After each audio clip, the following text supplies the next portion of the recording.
அன்புடன் கோவிந்தராஜுலு மணல்மேடு வெதர்மேன் வானிலை ஊடக நேயர்களுக்கு விடியற் காலை வணக்கங்கள்.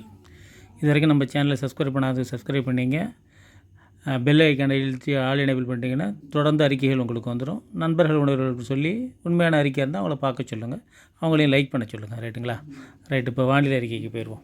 இன்றைக்கி 27 நவம்பர், கார்த்திகை 12, புதன்கிழமை.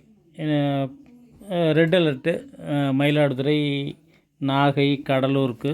அதனால் பள்ளி கல்லூரிகளுக்கு நேற்று இரவே விடுமுறை விட்டு ஆட்சியர்கள் சொல்லிட்டாங்க. காரைக்கால், பாண்டிச்சேரியும் லீவ். ரைட்டுங்களா? ஆனால் இன்றைக்கி இதை நான் போட்டுட்ருக்கிற வரைக்கும் ஒரு மிதமான மழை தான் பெஞ்சிக்கிட்டு இருக்குது. ஒரு நல்ல கடுமையான மழை இரவு வரைக்கும் பெஞ்சுது.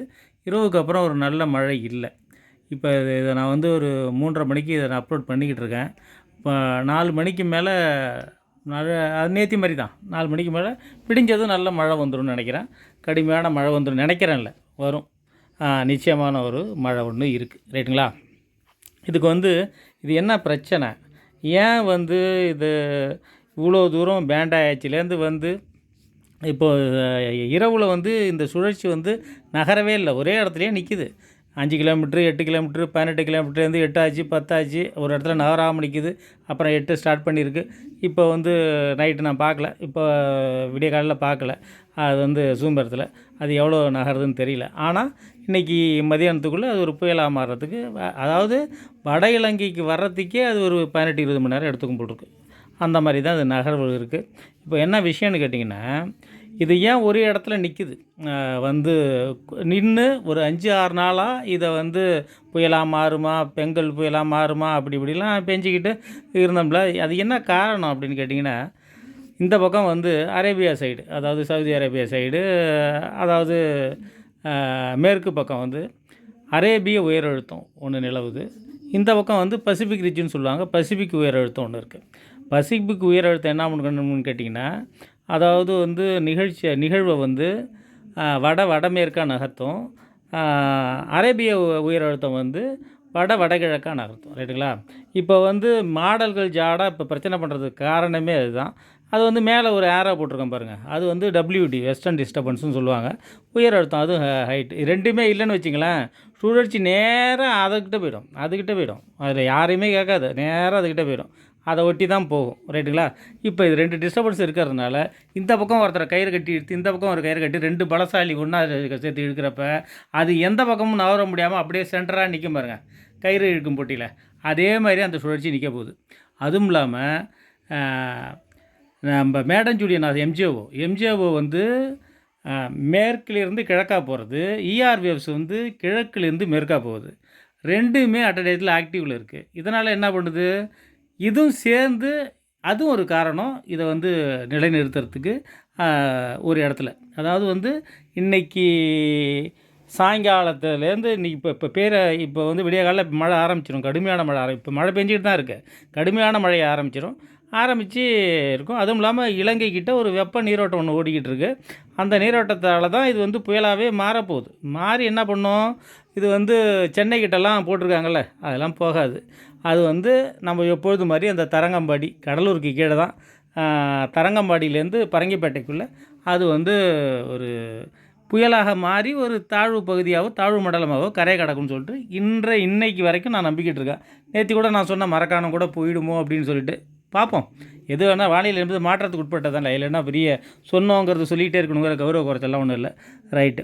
இப்போ இன்வெஸ்ட் 99B சூம்பெர்த்து 55 கிலோமீட்டர் ஆச்சு. 999, கிட்டத்தட்ட 1013-999 1000, கிட்டத்தட்ட 14 HPA குறைஞ்சிருக்கு. அது இன்னும் கொஞ்சம் குறைஞ்சிச்சின்னா, குறையணும்னு அவசியம் இல்லை, குறைஞ்சி அது என்ன பண்ணுன்னு கேட்டால் ஒரு 63 ஆச்சுன்னா அது புயலாக மாறிடும். எவ்வளோ தூரத்தில் இருக்குது அப்படிங்கிறத நம்ம கணக்கு பண்ணணும். அதுக்கு ஏன்னா இது ரொம்ப மெதுவாக நகருது. இப்போ இதனுடைய நகர்வை பாருங்களேன், என்னுடைய நகர்வு அப்படியே கிட்டக்கிட்ட அது ஜிக்ஸாக்காக தான் நகருது. கிட்டக்கிட்ட ஒரு 170 கிலோமீட்டர் கிட்ட டெல்டா கிட்ட வருது. அப்போ தான் அது வந்து மாற்றத்தை ஏற்படுத்தும்னு சொல்லிட்டு இந்த உயர் அழுத்தம் பசிபிக் ரிட்ஜும் அரேபியன் ரிட்ஜும் அதை ஒரு இடத்துல நிப்பாட்ட போகுது. இப்போ இருக்கிறது வந்து அது 540 கிலோமீட்டர் கிட்ட இருக்குது, ரைட்டுங்களா? அதாவது நான் இப்போ பதிவு பண்ணிகிட்டு இருக்கிறப்ப 2 மணி சுமாருக்கு வந்து அது வந்து 540 கிலோமீட்டர் கிட்ட இருக்குது. அது வந்து இன்னும் கொஞ்சம் வடக்க நகர்ந்து அதுக்கப்புறம் வடமேற்காக நகரப்போகுது, ரைட்டுங்களா? அப்போ வந்து என்ன பண்ணுதுன்னு கேட்டிங்கன்னா, அது அதனோட வந்து அப்போ வெள்ளிக்கிழமை ஆகிடுது அதுக்குள்ளே. அதாவது இன்றைக்கி புதன்கிழமை, வியாழன் வெள்ளி ஆகிடுது. வெள்ளிக்கிழமை வரைக்கும் மழை பெய்யுது. அப்போனா நாளைக்கு ரெட் அலர்ட்டு தான், நாளைக்கும் லீவு தான், ரைட்டுங்களா? நாளைக்கு வியாழக்கிழமை ரெட் அலர்ட் லீவு, ரைட்டு. இதனால் என்னென்னா சென்னைக்கு பெரிய மழை இருக்கும். ஏன்னா நாளே பார்த்திங்கன்னா 25ஆம் சென்னைக்கு மழை. ஏன்னா காற்றுக்கு விதல் எங்கே ஏற்படுதோ அதுதான். இப்போ நமக்கு காற்றுக்கு விதல் ஏற்படலை. இப்போ ராத்திரியில் ஏற்பட மாட்டேங்குது. ஏன்னா குளிர்காற்றின் சதவீதம் அதிகமாகிடுச்சு, வெப்பக்காற்றின் சதவீதம் குறைஞ்சிடுச்சு. ரொம்ப தூரத்தில், அது இல்லாமல் 570 கிலோமீட்டர் பார்த்தோம்ல, இன்னும் கொஞ்சம் கிட்ட வரங்காட்டியும் அதெல்லாம் அடித்து உதறிட்டு போயிடும், அதெல்லாம் கெட்ட போயிடும். இது வந்து காற்று பாதிப்பு இருக்குமான்னா ஒரு 50 கிலோமீட்டர் வேகத்தில் காற்று இருக்க தான் செய்யும்னு நினைக்கிறேன். அது வந்து பெருசாக ஒன்றும் பண்ணிடாது, லேசாக தட அவங்க அவ்வளோதானே தவிர பெரிய விஷயம்லாம் ஒன்றும் இல்லை. 279 கிலோமீட்டருங்களா, அது வந்து ஒரு 200 கிலோமீட்டர் கிட்ட க்ளோஸ் ஆகி அதுக்கப்புறம் என்ன பண்ணுன்னு கேட்டிங்கன்னா, கொஞ்சம் மேலே நகர்ந்து பரங்கிப்பேட்டை கிட்ட அது வந்து ஒரு தாழ்வு பகுதியாக கரை கடக்கும். இதுக்கெல்லாம் வந்து இன்னும் 4 நாள் ஆகிடும்.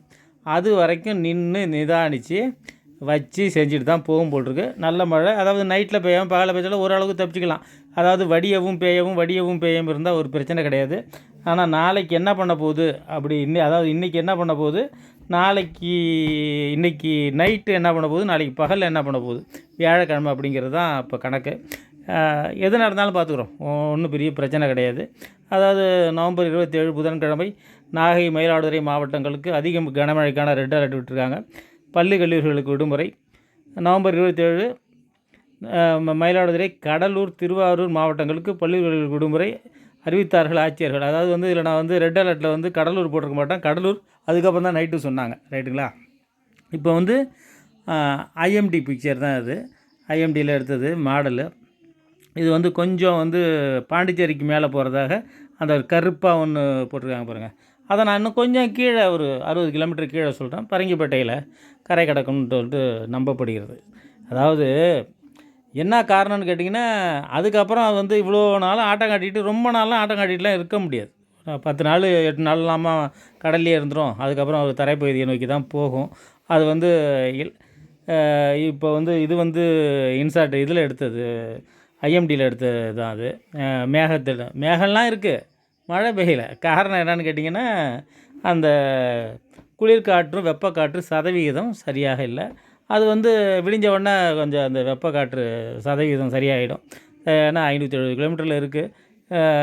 அதனால் நல்ல மழை பெய்யும். இப்போ மழை நின்றுபிச்சு அப்படின்னு சொல்லிட்டு ரொம்ப பேர் அவ்வளோதானா மழை அப்படிங்கிற மாதிரி பேச்செல்லாம் அடிபட்டுச்சு. அப்படிலாம் ஒன்றும் கிடையாது, ரைட்டுங்களா? மழை இருக்குது, வெள்ளப்பெருக்கை ஏற்படுத்தக்கூடிய மழை இருக்குது, லேசான காற்று இருக்குது. இதோட போல் 5ஆம் இதை அப்படியே படிச்சிங்க. விவசாயிகள் அனைவரும் 26 மின்தடை தடை வாய்ப்புள்ளது. அதுக்கப்புறம் வெளிச்சத்துக்கு தேவையான மெழுகுவத்திலாம் வாங்கி வச்சிங்க. தேவையின்றி வெளியில் செய்யாது. வயதானவர்கள் மருந்து மாத்திரை உட்கொள்வோர் 3 நாட்களுக்கு தேவையான மருந்துகளை வாங்கி வைத்துக் கொள்ளவும். இதில் எந்த விதமான இதுவுமே கிடையாது.